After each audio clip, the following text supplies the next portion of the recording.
İcram müəllim, xoş gəlmisiniz. Çox sağ olun ki, bizim dəvətimizi qəbul elədiniz. Minnətdaram. Yəni ki, işiniz qrafikinizi bilirəm mən. Yəni hər yerə gedə bilmirsiniz rahat şəkildə, amma biz həm yerliyik. Bir növbədə Kürdəmirli olduğum üçün də mənə bir yardım etmiş oldunuz. Belə bilirəm ki, siz Kürdəmirlisiniz. Universitetə girməmişdən əvvəl də bir müddətdə safxozda da işləmisiniz. Necə olur ki, yəni ki, Kürdəmir kimi bir ucqar deyil də, yəni ki, deyək ki, bir şəhərdən kənarda bir yerdə hüquqa qarşı bir marağınız yarandı və hüququ seçdiniz. Yəni sizə nə ilham verdi? Çox sağ olun ki, məni yad eləmisiniz, izləmisiniz, tapmışsınız və dəvət Bütün Kürdəmir izləyirsiniz, narahat olmayın. Azərbaycan qaldı ki, mənim hüquqşünas olmaq ideyam orta məktəb illəri ilə bağlıdır. 7-ci sinifdə oxuyanda qəti qərara gəlmişdim ki, hüquqşünas olum. Hətta o vaxtda belə bir fənd var idi. SSR Konstitusiyası fəndi. Və o kitabın tituluna yazmışdım ki, Azərbaycan Dövlət Universitetinin Hüquq Fakültəsinin tələbəsi İkram Kərimov. Doğru. Arzum o vaxtdan idi. Hansı məktəbi üzr istəyirəm sizdə o? İndi o məktəb bir nömrəli adlanır Tofiq İsmailov adına. Amma o vaxt Kürdəmirdə cəmi 3 məktəb var idi şəhərdə. Biri adlanırdı Şəhər Məktəbi, nömrəsiz. Digəri adlanırdı Dəmiryol Məktəbi. Üçüncüsü də Yeddilik Məktəbi idi. Mən elə bunların üçündə də oxumuşam. Bu Yeddilik şey əvvəllər Məhəmməd Hadinin yaratdığı məktəb deyil ki, onun yerində olan 3 salibində. Bilmirəm onu mən dəqiq. Amma Mərkəz şəhər 1 salib, birinci nömrəli. İndi Tofiq İsmailovun adını daşıyır. Binası da yenidən. Biz 59-cu ildə universiteti qutaranda, o vaxtı Sovetlər Birliyi dövrü idi. Belə bir qərar qəbul olundu ki, hüquq fakültəsinə və jurnalistika fakültəsinə qəbul olunanlar şəxslər atestatı aldıqdan sonra 2 il istehsalat təcrübəsi keçmədən Əslində o soruşacaqdı belə bəli. institutda sənədlərini verə bilməzlər. Qaydaya baxıyorsun. Və mən o vaxtı lənət oxudum o qərara və hesab etdim ki, 2 ildən sonra əsgərlik yaşı gəlib çatacaq. Sonra o vaxtı əsgərlik xidməti 3 il müddəti idi. Axı sonra imtahana yenə hazırlaşmaq lazımdır. Bizim o biliyimiz də, yadımızda olanlar da yavaş-yavaş sən yiyib dağılacaq. Amma həyatda təcrübə mənə göstərdi ki, o çox mütərəqqi qanun imiş. Bəli. O qanun mənə çox şey verdi. Həyatla tanış oldunuz, elə ki, müddət işlədi, zəhməti gördünüz. Ümumiyyətlə, həyatda baş verən bütün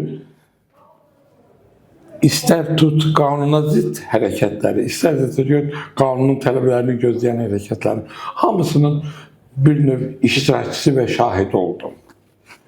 Deyiləndə ki, işlədiyimiz sahə savxoz idi, o heç də şəhərdən kənarda yerləşmirdi.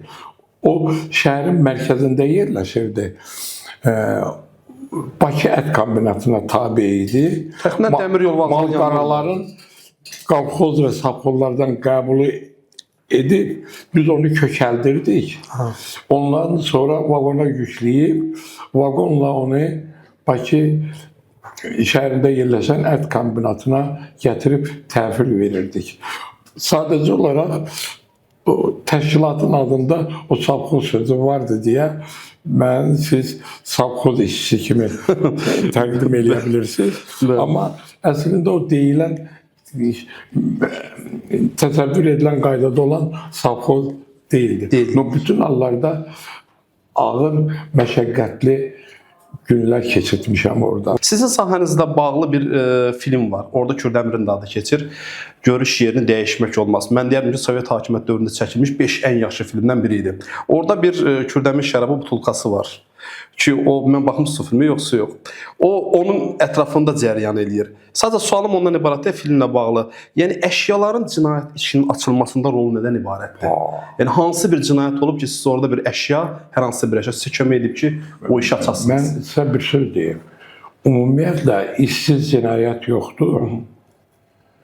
Əsasən, biz o vaxtı təsərrüfat cinayətləri deyirdik, indi ona iqtisadi cinayətlər deyir.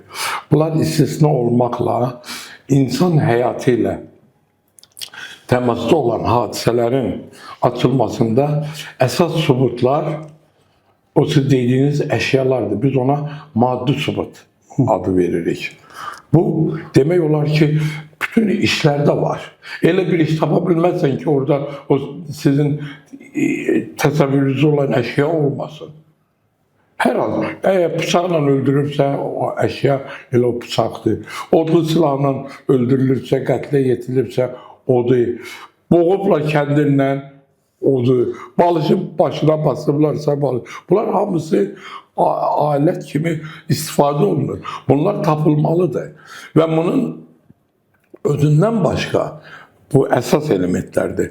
Amma yanaki maddi sübutların da toplanması zəruridir. Mən demək olar ki, bütün ölüm işlərində və talih elə gətirib ki, Azərbaycan üzrə SSR Baş Prokuroru Rudenko 2 ölüm işi üzrə istintaq təcrübəsini SSR miqyasında yayıbdır. Biz o dövrü repressiya dövrü adlandırırıq. Amma repressiyada onlar hamısı iştirak eləməyib axı. Ya çox bilənlər gedir. Məsələn, NKVD-nin rəhbərlərinin çoxusu yəni ki bir yere qalmışdı. O da belki sırada ona da gəlmişdi elə. Mən sizə deyim ki, repressiyalar dövrü NKVD-də hansı rəhbər şəxslər olubsa, onlar hamısı güllələnibdir. Elə repressiya vaxtı. Repressiya vaxtı. Bəzən Beriyanı onlarla qatışdırırlar. Elə deyil. Beriya repressiya tamamlananda o işə təyinat almışdı. Bəli. Düzdür, onun da dövründə müəyyən cinayət işləri olubdur. Amma o repressiyanın son qoyulmasını təmin etmək üçün o vəzifəyə gətirilibdir. O suala bir də gəlmək istəyirəm. Sizin bir müsahibənizi oxudum. Çox maraqlı gəldi mənə. Hansı rayon olduğunu bilmirəm, amma 1 qaynana, 2 gəlin, bir də deyəsən oğlanın ölümü bir hadisəsi var. Orada bir çəkil ağacının budağı məsələsi, yəni qəribə gəldi. Ölünün yanında tapılmışdı. Bəli, indi bax fikir verin də, o tut ağacı budağıdır. Bu bütün SSR-yə yayıldı o təcrübə. Amma cinayətdə iştirak etməyən tut ağacı idi. Amma cinayətin açılmasının necə gəlmişdi ki? Bariz sübutu olan tut ağacının budağı idi. Ora necə gəlmişdi? Fikir verin də. Fikir verin ki, cinayətdə iştirak eləməyən maddi sübut cinayətin açılmasında mühüm və əsas həlledici rol oynayıbdır. Deməli, orada hadisə belə cərəyan etmişdi ki, bunu əvvəlcədən belə qatillər planlaşdırmışdı ki, ailəni məhv eləsinlər tamamilə. Orada 3 qadın qətlə yetirilmişdi. Evdə bir kişi xeylağı Vaqif adında o gəlinlərin yoldaşı qalmışdı ki, onu qətlə yetirməmişlər. Onu döyüb huşsuz hala salmışdılar. Və maşına qoyub, yük maşınına, gətirib 9 kilometr kənarda Qudyalçayın üzərində olan təpədən 200 metrlik hündürlükdən atmışlar çayın qırağına. Ölmə tərk ediblər də, yəni ki olsun. Bunu ona görə eləmişlər ki, güya o ailəsini qırıb gedir. İntihar edib orası. Və onun meyidi tapılan yerdə Qudyalçayın ətrafında heç diqqəti cəlb etməyən o tut ağacının budağını biz gördük. Tərəddüd elədik, götürək, götürməyək. Bura lazımdır, lazımdır. Burada heç bir tut ağacılığı, o da yoxdur. Ancaq çayın gətirdiyi ağac qırıntıları, zadları, yaş bir, bu tamam sahildə idi. Necə deyərlər, təpənin divar hissəsinə yaxın yerdə idi. Onu əlimizə götürəndə mənim özümdə oldu bu hissiyat. Gördüm ki, bu quru budaqdır.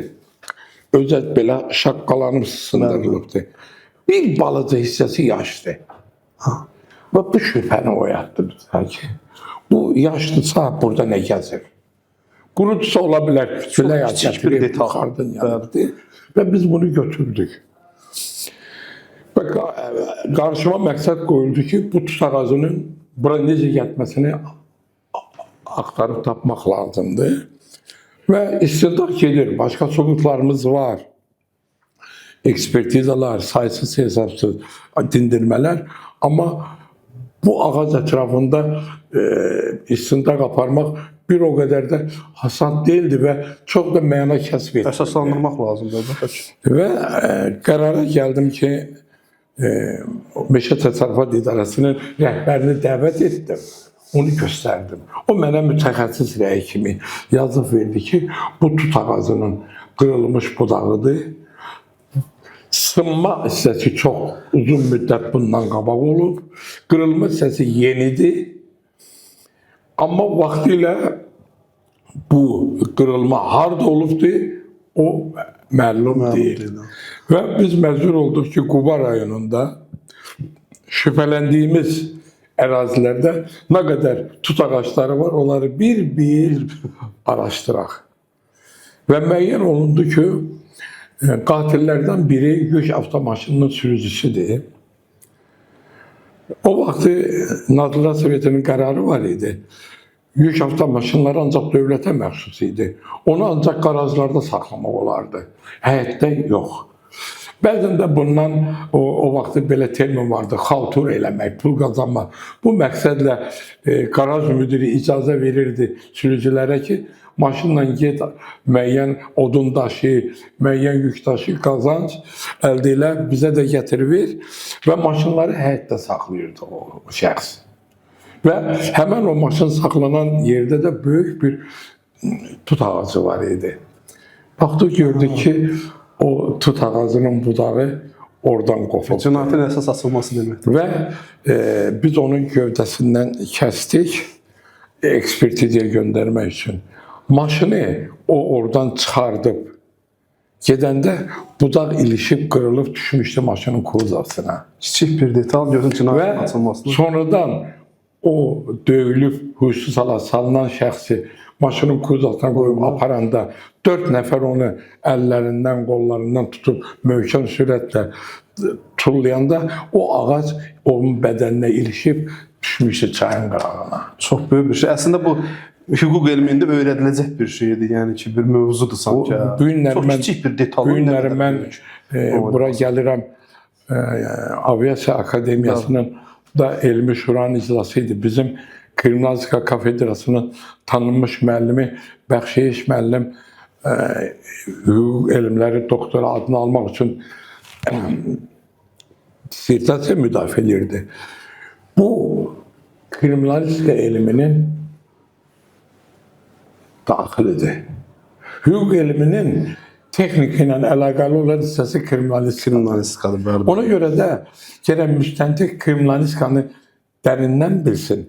Söhbət onda deyil ki, onun mən ekspertizasını apara bilən deyiləm. Mütəxəssis deyiləm ki, bu ağac eyni ağacdır, budaqdır, hansı yerdə qırılıb, ölçüsü nədir. Amma bunu ekspertə təqdim eləyən mənəm. Mən şübhələnirəm. Şübhələnirsiniz. Yəni. O keçə də bilərdi üstünə. Budaqda qırıb orada. Və bununla da biz müəyyən elədik ki, qatil filan kəsdir. Və o saxlanılandan sonra biz onun ailə üzvlərini, evladı yox idi onun, yoldaşını dindirəndə bəlli oldu ki, o gecə vaxtı dayısı çağırıb, dayısı da o işdə qatil biri idi. Dayı bazoğlu hər ikisi ölüm cəzasına məhkum olunub, o qərar da icra olundu. Həyətdən çıxıbdı. Mən sizə deyim ki, o işin böyük bir yazısı var, adı Danışan maddi sübutlar. Orada tək tut ağacının budağı deyil, hadisədə iştirak olan baltanın maddi sübut kimi tanınması bir elmdir orada. Bəli, əlbəttə ki. Və üçüncüsü, qətlə yetirilən bir gecənin gəlini olan qızın barmağında olan üzüyün baltı ilə zədələnməsinə bağlı üzüyün maddi sübut kimi hesab edilməsi. 3 maddi sübut daha tapıldı. 3 maddi sübutun əhatəsində əşyanın nə qədər rol oynadı? Bu 3 maddi sübutun əhatəsində bizim orada 4 nəfəri qətl hadisəsini törətməkdə ittiham elədik. Heç bir yana özlərini qaçırda bilmədilər. Maddi sübut güclü sübutdur. Bəli. Maddi sübut amma saxtalaşdırılmamalıdır. Maddi sübut da müstəntiq düzgün hüquqi qiymət verməlidir. Biz işi tamamlayanda əldə etdiyimiz, topladığımız əşyaların, başkalarının içərisində eləsi var ki, yararsız olurdu. Heç işə aidiyyəti yoxdur. Biz qərar qəbul edirik. Hansıları maddi sübut hesab edilsin, hansıları işdən kənarlaşdırılsın. Əlbəttə ki. Bunu əsaslandırmaq lazım idi. Və bundan ötəri bəzən görürsən ki, aylar, illər keçirdi. Məsəl üçün, pəncək var idi orada. O pəncəyin qalmışdı. Onun sahibini müəyyən etmək lazım idi. Onun boynunun kirlənəndə pəncəyin hissəsində kir ləkəsi qalır. Biz onu bioloji ekspertizaya göndərib kimin tərindən onun qalıb onu aydınlaşdırırıq. Görürük ki, budur. Pəncək olur ki, artıq maddi sübut. Baxmayaraq, bu qədər insanı sorğuya çəkmisiniz da, nə qədər insan da, yəni kim daha çox qorxurdu sorğuya çəkəndə? Hələ bilmirsə kim günahkardır. Günahkar mı daha çox qorxur, yoxsa günahsız olan mı? Yəni bir bədənində bir qorxu keçirdi sizdə. Əlbəttə ki, mən elə hesab eləyərəm ki, günahsız olan daha qorxu keçər ki, şərə böhtana düşdüm. Bəzən deyim ki, ədalətin arxasınca gedib onu əldə etmək üçün yol bəzən çox uzun və əzablı olur. Bir atalar misalı var. Tülkü tülkülüyünü sübut ediyənə qədər dərisi boğazdan çıxır. O insanın ki, hadisədə iştirakı yoxdur və o, necə deyərlər, müstəntiqin qarşısında həbsxanadadır. Onun nələr çəkdiyini Allah bilir. Həyatda səhvlər olur, var olacaq da. Heç kəs bundan xali deyil. Hakim səhvləri də ola bilir. Həkim səhvləri də olur. Bəli, bəli. Və ona görə də bəzən ortalığa söhbət atırlar ki, ölüm cəzaları bərpa olunsun və yaxud ölüm cəzaları niyə tətbiq olunmur? Bu mütləq məsələdir ki, ölüm cəzasına nə qədər ki səhvlər olur. Sizin dediyiniz sualı çatıram. 4 il o adam nə vəziyyətdə yatıbdır? Ona görə də ölüm cəzasının tətbiqinə mənim əleyhinə olmağımın 4 əsas şərtlərindən biri də hakim səhvləridir. Çünki axırıncı səhv hakimindir. Məncə ən çox da elə olması. O suala gəldiyəsində mən bu suallar içərisində vardı. Düzdür, bir çox müsahibənizə baxmışam ki, siz edam hökmünə qarşısınız. Mən də qarşıyam. Allahın verdiyi canı sadəcə Allah almalıdır. Ancaq burada bir şey var. Məsəl üçün deyək ki, mən planlayaraq bir şeyi, yəni necə deyəm, şuurlu bir şəkildə bir insanı gedirəm, öldürürəm və bunun həyatına qəsd edirəm, bunu həyatdan məhrum edirəm. Sizcə onun həyatına qarşılıq mənim həyatımın getməsi ədalətli olmaz mıydı? Mən başqa bir söz deyim. Kimdir onu ölüm cəzasına məhkum edən hakim? Hakim. Hakim niyə imzası ilə qatil olmalıdır? Amma siz hakim kimliyindən cavab verirsiniz? Bir dəqiqə, kimliyindən asılı olmayaraq. Hakim imza çəkir ki, ölüm cəzasıdır. Bəli. Deməli qatildir də. Hakimdir. Niyə mən qatil olmalıyam? Amma sizin vəzifənizdir bu. Yəni dövlət tərəfindənsə tətbiq olunur. Mənim vəzifəm qatil olmaq deyil.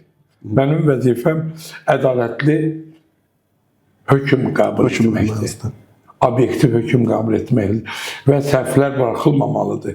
Əgər qanunda varsa ki, ölüm cəzası, deməli bu saysız hesabsız şəxslərə tətbiq olunacaq. Bunların içərisində %1-i əgərlərin səhvdirsə, bu özü bir bəla. Mən Pentagonun dəvəti ilə Amerika Birləşmiş Ştatlarında olmuşam. O vaxt Respublika Hərbi Məhkəməsinin sədri idim mən. Özləri dəvət etmişdi. Amma nümayəndə heyətinin tərkibində Milli Məclisin, Xaricilər Nazirliyinin, Müdafiə Nazirliyinin nümayəndələri də var idi. Orada biz hərbi məhkəmənin sistemi ilə tanış olduq. Və bu sistemin içərisində bizi Hərbi Hava Qüvvələrinin Apellyasiya Məhkəməsinin hakimləri ilə görüşümüzü keçirdilər. Onlar hamısı hərbiçi, hüquqşünaslar, hakimlər idi. Bu məsələyə məqam çatanda mən onlara bildirdim ki, Azərbaycanda ölüm cəzası tətbiq olunmur və bu MDB məkanında ilk respublikadır ki, ölüm cəzasının tətbiqindən imtina edib və bu müsəlman ölkələri içərisində də ilk ölkədir ki, Bəli. bu cəzanın tətbiqindən imtina edib. Məncə Türkiyə ilə Rusiya ilə müqayisədə bizim hüquq sistemimiz daha yaxşıdır. Hə? Bizim hüquq sistemimiz Rusiya ilə Türkiyə ilə müqayisədə dediyim ki, daha yaxşıdır. Anlaqsız vəziyyətə gəldiyiniz vaxt ona bir şey yadıma düşdü. Məsələn, çox yaxın vaxtlarda qatı bir cinayət işləndi. Hamımız da vaxtı məlumat edirik. Bir gənc ailənin digər üzvlərini xüsusi amansızlıqla törətmişdi. Ona verilən cəza anlaqsız vəziyyətdə olduğu şəklində oldu və bir xəstəxanaya göndərildi, səhv eləmirəmsə. Amma mənə bir şey maraqlı gəlir. Bu adam baltanı gedir marketdən alır. Şuurlu bir şəkildə alır. Bunu planlayır, kimi harda öldürəcək, necə öldürəcək. Cinayəti planlayan bir adam bu necə anlaqsız vəziyyətdə törədə bilər? Biz hüquq fakültəsində oxuyanda məhkəmə psixiatriyası fənni bizə tədris olurdu. Onu tədris edən SSR məkanında tanınmış hüquq elmləri doktoru professor Əhməd Abbasquliyev idi. Və biz hələ tələbə ikən o xəstəxanalarda olurduq və o ruh xəstələrlə təmasda olduğumuz məqamlarda olurdu.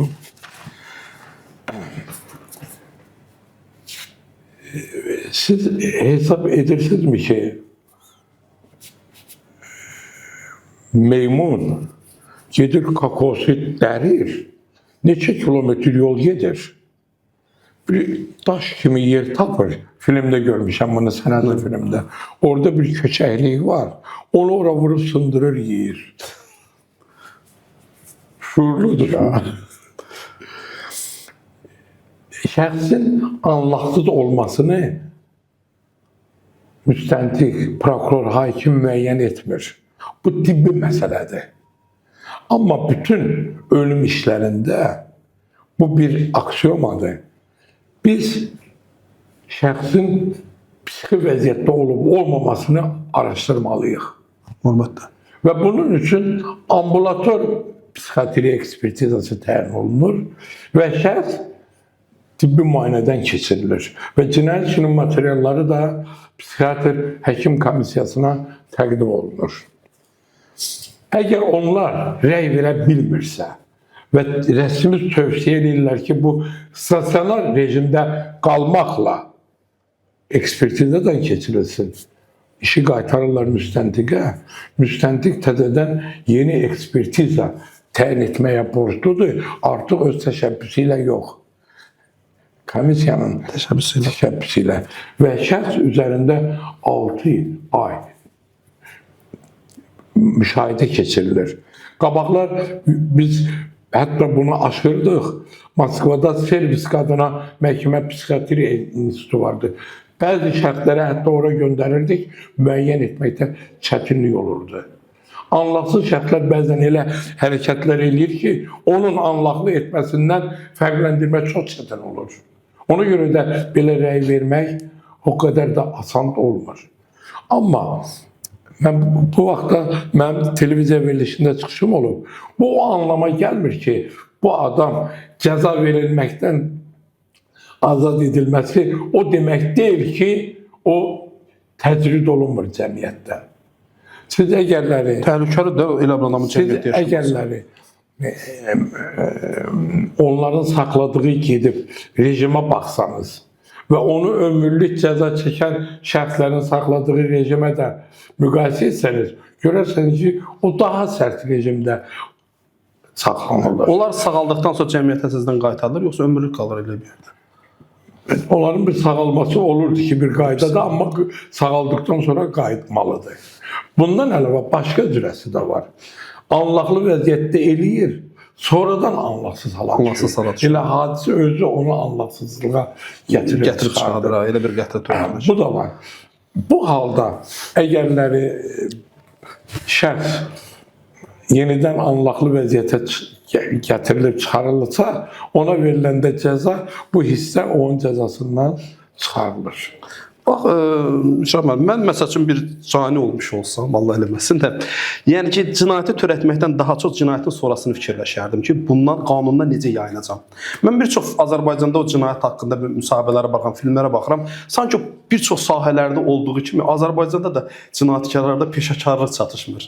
Necə yəni peşəkarlıq çatışmır? Kaş ilə çatışması yaxşıdır. Və sizin bir müsahibədə baxdım ki, deyirsiniz ki, bir oğlan, bir daha çox cinayətkar Əlbayramlı, siz ona sual verirsiniz ki, haradaydınız, yəni yerini bilməsi üçün, yəni cinayət anında. O deyir ki, mən Əlbayramlı Şirvan şəhərinə getdim, orada bir yeməkxanada oturdum, yemək yedim.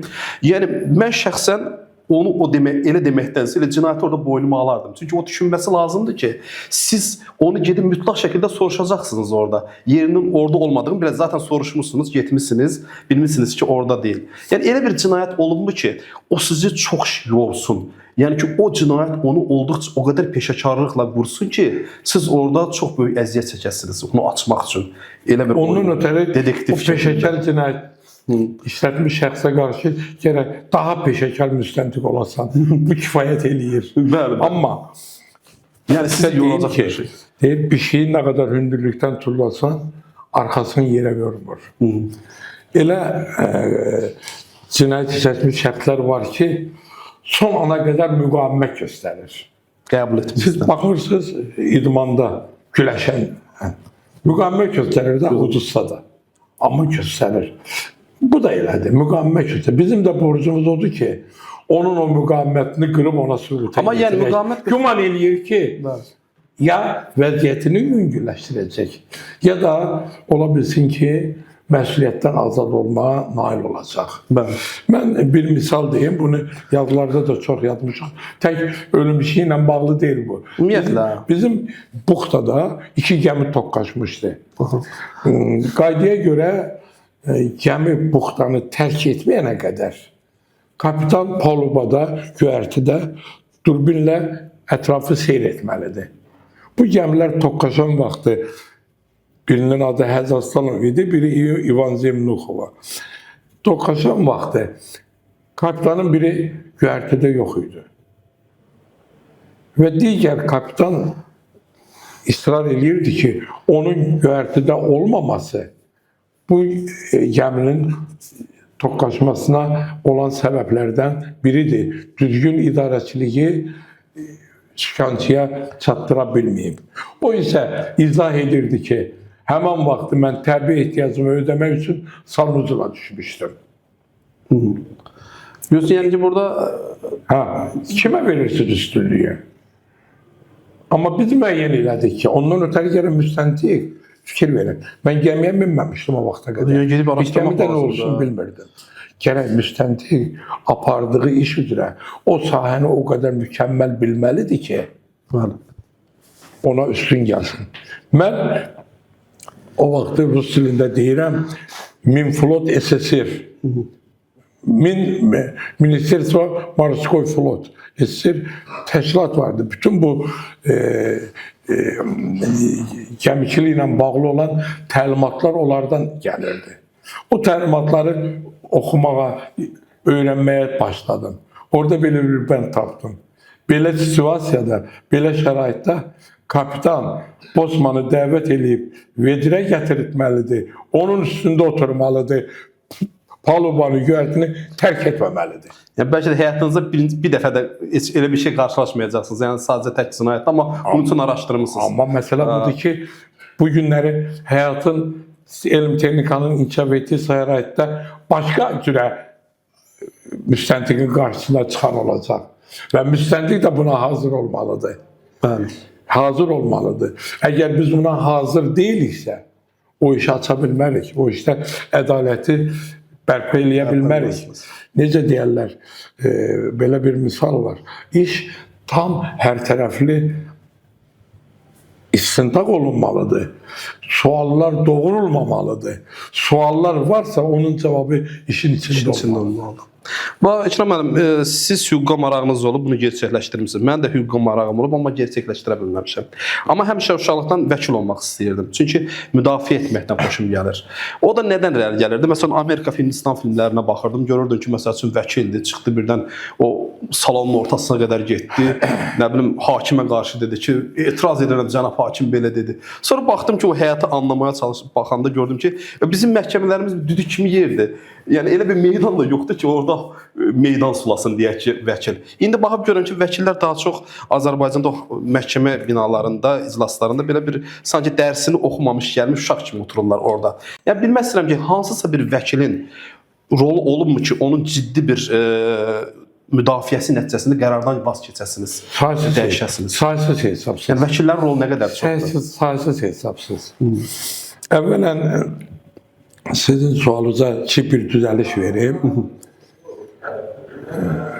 Bu o demək deyil ki, vəkil meydanda filmdə gəzdiyi kimi fikirlərini izah eləsin və yaxud vəkil məhkəmə prosesində sakit oturub. Belə deyil. Bir misal çəkdim sizə İsmiyev Temiri. Bəli. O SSR Ali Məhkəməsinin plenumunda çıxış edirdi həmən iş üzrə. Orada onun oponenti kim idi? SSR Baş Prokuroru. Onun oponenti kim idi? SFSR Ali Məhkəməsinin sədri. Bu yaxınlarda vəfat elədi. Sonradan ömürlük Rusiya Ali Məhkəməsinin sədri oldu. Vasili Mikhailoviç. Bu onlarla kəllə-kəlliyə gəldi. Onlara sübut elədi ki, sizin qəbul etdiyiniz qərarlar düzgün deyil. Bəzən özü çılğın aparmaqla, haykü qaldırmaqla işin sübut edilməsi acizlik əlamətidir. İşi sübut eləmək üçün güclü argumentlər tapmaq lazımdır. Siz bizim vəkillərin, yetişən vəkillərin, xahiş edirəm bu hissəni çıxartmayın çıxışımdan vəkillərin. Bu dəqiqə səviyyəsinə baxın. Əvvəllər kim idi vəkillər siz deyən dövrdə? Orqandan qovulmuş və yaxud bu və ya digər səbəbdən kənarlaşdırılmış şəxslər. Heç bir hüquq fakültəsini qutaran tələbə vəkilliyə könüllü gedib işə başlamırdı. Amma indi siz baxın, görün, gələn vəkillər kimdir? Hamısı gənc nəsil hüquq fakültəsini yeni bitirənlər.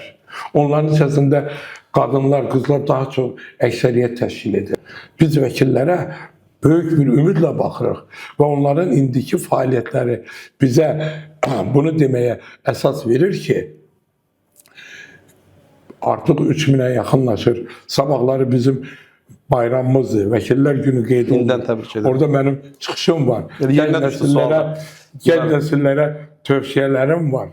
Mən hesab edirəm ki, bütün gələcək sonda vəkillərin üstündə dayanacaq. Belə bir şey deyim, özür istəyirəm. Demək, əgər vəkil cinayətin bilir ki, yəni ki, bu adamda cinayət var, amma onun cəzasını azaltmaq istəyir. Bilə-bilə əgər o adam müdafiə edirsə, cinayətkar olur bilə-bilə. Ona da iş düşürmü? Siz elə hesab eləməyin. Çünki var, yəni bunu görürük. Ümumiyyətlə, siz nəzərdə tutun da, cəzanı təyin eləmək hasad məsələ deyil. Yazılıbdır, misal üçün deyirəm. Qəsdən adam öldürmək, misal üçün 5 ildən 15 ilə dək. Niyə 5 ildən 15 ilə qədərdir? Çünki o fərdlər müxtəlifdir. O 5 ilə 15-in arasında hakim tapmalıdır ki, bu hansı şəxsdir. Bizim ərazimizi qoruyan milli qəhrəmanımız var. Hadisə törədib. Bizim qatillərimiz var. Təzədən islah olunmayıb hadisə törədib, amma eyni hadisədir. Biz bunlara eyni baxa bilmərik axı. Hər bir cinayətin özünün, fərdinin hərəkətində əməlini ağırlaşdıran və yüngülləşdirən hallar olur. Ona görə də vəkil şəxsi cinayətkarı müdafiə eləmir, onun hüquqlarını müdafiə edir. Əgər onun hüquqları pozulursa, o onu müdafiə etməlidir və qarşı tərəfə çatdırmalıdır. Bir misal deyim. Bəzən olur ki, deyirlər ki, bu müttəhimlər kürsüsündə oturan 5 uşağın atasıdır. Ailə tərkibi və vəziyyəti yüngülləşdirən amillərdəndir. Və 5 uşağı olana 5 uşağı var deyə və yaxud 3 uşağı var, 1 uşağı var, müəyyən güzəştlər etmək çərçivədə mümkündür. Amma araşdıranda görürsən ki, o həyat yoldaşını boşayıb, heç uşaqlara aliment də vermir. Deməli, onu burada tətbiq etmək olmaz. Buna ayırmaq lazımdır. Ona görə də hər bir addıma, hər bir məsələyə fərdi yanaşmaq lazımdır.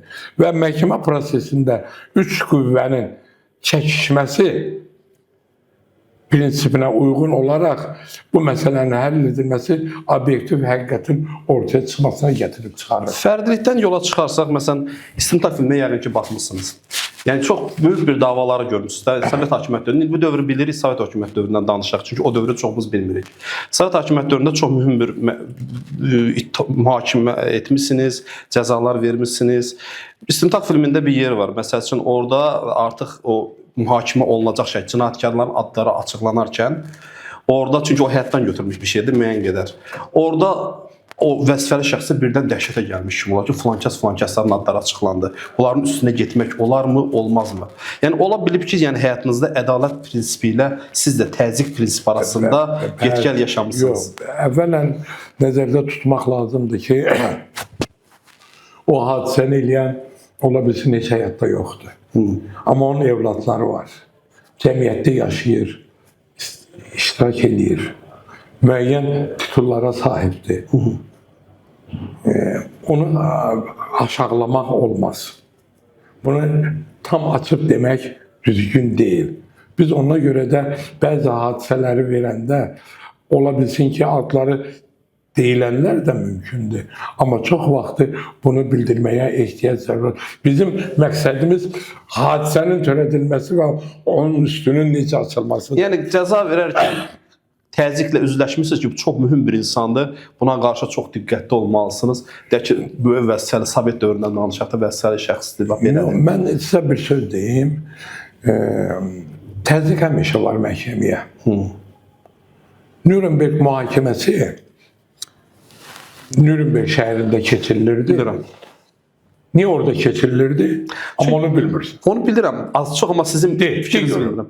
O çünki Nürnberg şəhəri Hitlerin meydan oxuduğu bir yer idi. Çünki Nürnberg şəhərində başlamışdı o meydanlarda onun çıxışları, zatları. Bir növdə ona elə bir simvolik olaraq oranı məncə seçdilər ki, bir növ ona cavab olaraq sanki. Bu mənim mülahizəmdir. Amma yaxınlaşırsınız, amma əsas məqsəd odur ki, faşizmin ideologiyasının bünövrəsi o binada qoyulur. Yəni o meydanınız yadında qalır o meydan. Və ikincisi, salamat qalan binalardan biri o idi. Üçüncüsü, təhlükəsizlik məsələsi. Məhbusları ayrı yerdən ora apar, gətir. Yolda bir dənə qumbara atıb onlar maşını məhv eləyə bilərdilər. Və bütün proses iştirakçıları o binada yaşayırdılar. Məişət problemləri də orada həll olunurdu. Ora bir quş da girə bilməzdi. Şahidlər də gəlib orada qalırdı. Məhbuslar da, ittihamçının özü də, vəkillər də, stenoqrafistlər də, hakimlər də. Amma nə baş verdi? Katolik kilsəsinin rəhbəri 9-cu Pi gəldi, o binaya daxil oldu. Amerikalı hakimdən Pape'nin barəsində xahiş etdi ki, ona cəza verilərkən onun xahişi nəzərə alınsın. Doğrudan o canım qutara bilmişdi oradan o. İndi fikir ver. Belə bir təzyiq o şəraitdə olursa, bizə təzyiq eləmək düzdür. Müqayisə yaxşıdır. Amma əsas odur ki, o təzyiqləri tab gətirəsən. Mənə sual verirlər. Ən güclü yoldur. Mənə sual verirlər. Siz bəzən qorxmamışsınız ki. Dedim ki, bunu hüquqşünas olmaq istəyəndə nəzərdən keçirtmişik. Deyir, meşəyə gedən canavardan qorxmaz. Amma başqa bir cəhəti deyim.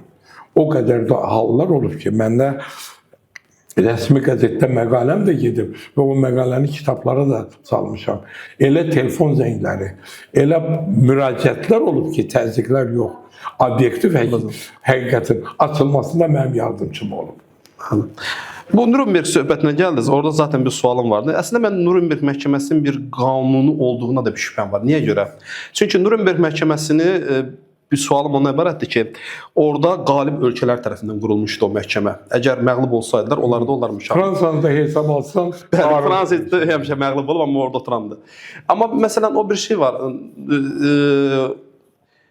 İkinci Dünya müharibəsində Amerika daha da dəhşətli bir cinayət eləmişdi. Yaponiya heç bir gərək yoxkən 2 dənə atom bombası atdı və Sovet hakimiyyəti Xatım faciəsini törətdi. Amma buradan belə nə? Amma onlar gəldilər, oturdular, məğlublar, qaliblər məğlubları bir mühakimə elədilər və onlara cəza verdilər. Bir neçəsi də orada edam olundu.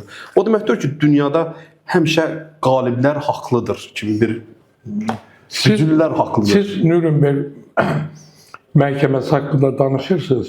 Amma Tokyo məhkəməsi olub axı. Tokyoda da müharibənin sonunda oldu. Tokyoda. Deməli, Sovet tərəfindən dövlət ittihamını Roman Andreyeviç Rudenko müdafiə edir.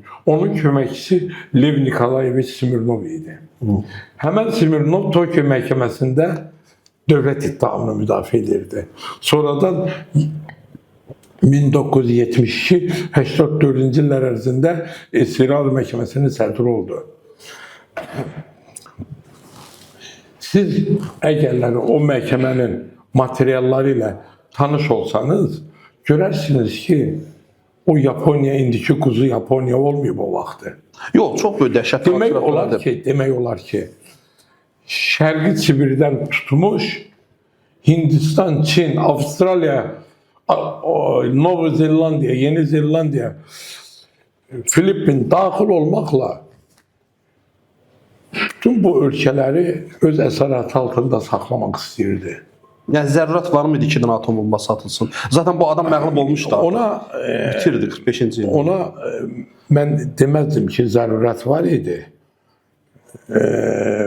Türk Erdal tanıyırsınız yəqin. Bəli. Səyyah. Səyyahdır mən. Mən onunla görüşmüşəm. Norveçli olmalıdır desin. Mən Oslo'da onunla görüşmüşəm. O özü Bakıda da, Azərbaycanda da olub və Azərbaycan haqqında xoş bir fikirləri var.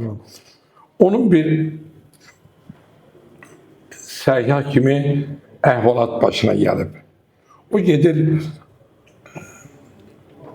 adam yiyənlər qəbiləsinə çıxır və onların başçısı ilə söhbət eləyir. Və söhbət əsasında qəbilə başçısına deyir ki, 2-ci Dünya müharibəsi vaxtı neçə milyon insanlar həyatını itiribdir. Qəbilə başçısı bilirsiniz ona nə cavab verir. Deyir, bu vəhşilikdir. Nə ehtiyac vardı ki, bu qədər adamı qırmağa? Onun üçün bir adam bəs eləyir də hərdən bir. İndi Amerika Birləşmiş Ştatları, mən siyasi təhlilçi deyirəm, özünün qüdrətini hər vəzlə çalışırdı ki, müharibədən sonra SSR üzərində dominantlığı göstərsin. Bəli. Və ona keçindirici mesaj versin. Mən Pakistanda da, Levandada da və Tehranda da o görüşlərin keçirdiyi məkanlarda olmuşam. Və Truman'ın oradakı davranışına baxanda hiss eləyirsən ki, o bombanı atmaqda əsas məqsəd Yaponiyanı ram etmək yox, ondan da daha çox gələcəkdə dünya üzrə hegemonluğu Amerikanın öz üzərində saxlaması məqsədi güdübdür. Əlbəttə, heç kəs o adam yiyənlərin qəbilə başçısı dediyi kimi bu vəhşilikdir. Ümumiyyətlə cinayət bizim müasir bir hüquq sistemimiz var da. Hüquq sistemində şəriətin hökmlərinin işlədilməsinə necə, yəni ki, münasibətiniz necədir? Məsəl üçün mən bir şey qəbul etmirəm, sizin münasibətiniz nədir bilmirəm. Deyirlər ki, filan kəs cinayət işlədi, nəsə bir şey elədi. Yaxınları şikayətçi olmadı deyə onun cəzasını ya azaltdılar, ya onu buraxdılar. Əslində şəriətdə belə bir şey var. İranda məsəl üçün deyək ki, ipdən alır. Ev sahibi deyir ki, razı olma, şey elədim, haqqımdan vaz keçdim deməkdir. Yəni Həm də əksinə. Həm də Deyir əksinə. ki, qatil harda mənim qovumu edam Orada elədiniz. Gətirin bu edam Orada. cəzasını orada keçsin. Yəni sualım iki tərəflidir. Siz şəriət hökmlərinin müasir hüquq sistemində tətbiqinə razısınızmı? Və bu da doğru bir şeydir. Yəni qohumlar vaz keçdi deyə Azərbaycanda xüsusən bu var. Cinayəti azaldaq. Əvvələn sizə deyim ki, barışmaq, əfv etmək vətəndaşa adi cinayətlər üzrə mümkündür. Mən ola bilsin kimisə təhqir etmişəm, böhtan atmışam və yaxud bir şillə vurmuşam, yüngül cəza yetirmişəm. Ağır cinayətlərin işlədilməsində bağışlama institutu yoxdur. Yoxdur. Bizdə yoxdur, amma orada var, şəriətdə var. Bir dəqiqədə. Amma bizdə əgərləri bağışlama varsa, bu tələb edirsə, o şəxsə cəza veriləndə onu nəzərə almaq mümkündür. Onu nəzərə almaq mümkündür. Bu yaxında bizim rəhmətlik Arif Heydarovun, Daxili İşlər Nazirinin qətli ilə bağlı verilişimiz getdi televizorda. Orada belə bir epizod var. Maşın vurur, onun anasını qətlə yetirir. Avtoəzən. Və sonradan Arif Heydarova deyiləndə ki, bunun 5 uşağı var, belə ağır ailə şəraitində yaşayır. Bu cinayət ehtiyatsızlıq nəticəsində olub, o rəsmi surətdə onun əfv olunmasını istəyir. Baxmayaraq anasını itiribdir. Və məhkəmə həmən şəxsə yüngül azadlıqdan məhrum etməməklə bağlı cəza verir ki, gedib öz evladlarının tərbiyəsi ilə məşğul olsun. Bunlar var həyatda.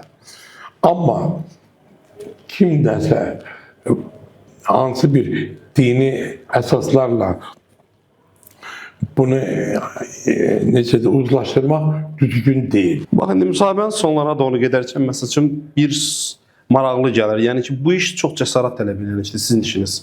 Yəni bu qədər insana bir 30-a yaxın yəni ki, edam hökmündə qərar vermişsiniz, ölüm cəzasında iştirak imzanız olub və digər cəzalar. Yəni heç mi qorxmurdunuz küçədə gedərkən, qaranlıq bloka daxil olarkən bunun əvəzini çıxarlar sizdən? Mən sizə başqa bir cəhəti deyim. Əvvələn 30 hökümə imza atmışam nə deməkdir? Mən müstəntiq işləmişəm, şəxsin ittiham vermişəm, saysız hesabsız şəxsə. Onlara verilən ittiham ölüm cəzasını nəzərdə tutub. Amma mən imza etmişəm ilkinə. İlkinə siz atmışsınız. Yəni hakim nə qərar versə verər, amma siz imza atmışsınız. Yerdə qalan prokurorun, dövlət ittihamçısının və hakimin üzərinə düşür. Bəli. Mən imza atmışam deyəndə tək ölüm hökmünün çıxarılmasına məsul şəxs kimi imza atmağı nəzərdə tutmuram. İkincisi, mən ittihamçı kimi məhkəmədə çıxış eləyib ölüm cəzası istəmişəm. Amma bu o demək deyil ki, mən ölüm hökmünü çıxartmışam. Amma onların içərisində gedib ölüm hökmü çıxarılıb cəzasını çəkənlər var. Mən sayı buradan götürürəm.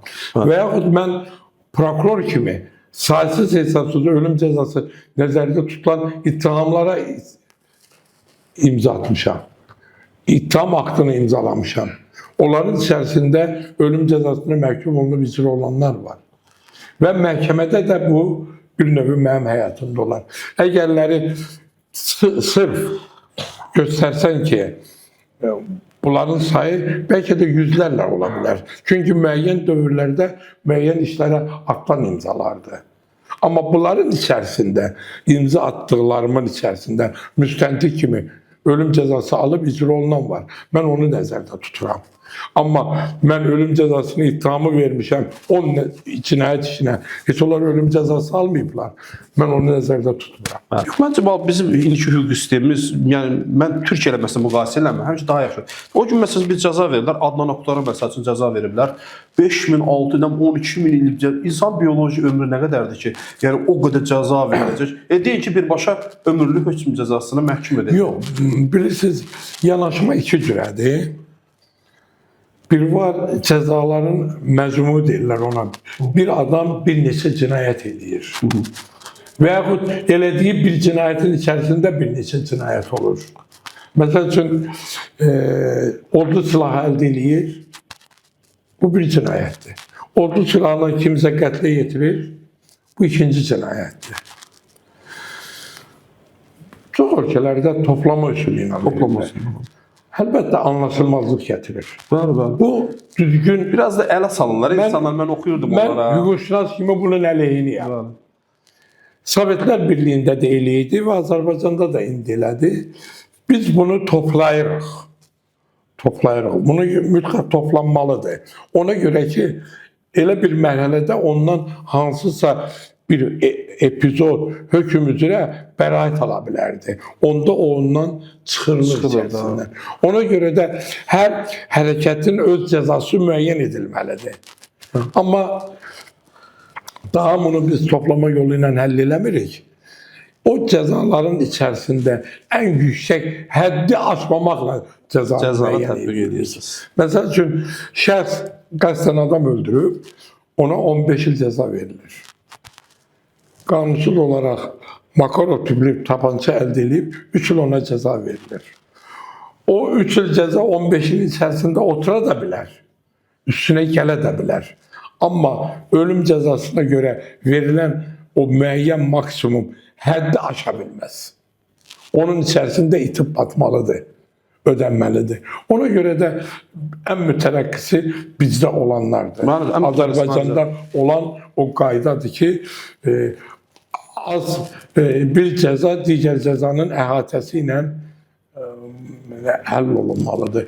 Olur, zaman keçir. Elə bil ki, birinə 20 il cəza verilib, onun 10 ili zorlama üstündədir.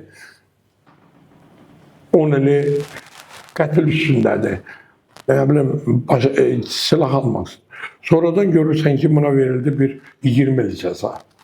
Amma müəyyən məqamlarda, müəyyən instansiyalarda görürsən ki, bu epizodun hansı birinisə öz səsliyini tapmır və məhkəmə bu qənaətə gəlir ki, bu epizodun birini ondan xaric eləsin. Xaric eləyəndə o cəza müddətinin orada göstərilməsi köməklik edir ki, onun cəzası nə qədər ölçüdə azaldıla bilər. Ona görə bunların hər biri üzrə ayrı-ayrılıqda cəza müəyyən edilməlidir. Amma toplanılanda isə ən yüksək cəza həddini ötməməlidir. Mənası da yoxdur. Maraqlı bir sahəni seçmişsiniz. Müstəntiq, daha sonrası dövlət ittihamçısı olaraq. Əgər təkrar belə həyata gəlmə şansınız olsaydı, yenə bu sahəni seçərdinizmi? Bu qədər kitablarında yazmışam. Kitablarınızda belə yazmışsınız. Bəli, seçərdiniz. Seçərdim. Və deyim ki, peşman deyiləm. Peşman deyilsiniz. Mən öz həyat yolumu elə bu peşədə tapdım. Bugün məsəl üçün indiki dövrdə bax, siz bir rayondan, qəsəbə, hətta Kürdəmir orada bir qəsəbə idi həmin dövrdə, bir qəsəbədən çıxdınız, safxozda işlədiniz deyək ki, ondan sonra universitetə daxil oldunuz və bu mərtəbələrə gəldiniz, çıxdınız. Dövlət sizə olduqca çoxlu sayda deyək ki, mükafata layiq gördü, ada layiq gördü. İndi hazır dövrdə bir Kürdəmirdən bir gəncin çıxıb bu qədər belə mövqeyə gəlməsi şansı varmı? Hər bir şəxsim var. Yəni, elə bir gənclərə nə tövsiyə edərdiniz? Sadəcə öz Kürdəmirə deyilərdi, Qubalı da olar. Sadəcə yəni oradan olmasınlar həm yerinə. Əvvələn öz üzərlərində işləsinlər. Dünya görüşlərini genişləndirsinlər. Bu təcrübəninlə bağlı yazılmış məlumatları, kitabları, xatirələri oxusunlar. Və eyni zamanda Belinskinin bir sözü var. Keçmişə baxmadan irəliləmək mümkün deyil. Eyni zamanda da özlərini hal-hazırda dünyada baş verən texniki tərəqqinin tələblərinə uyğun hərəkət etməyə nail olsunlar.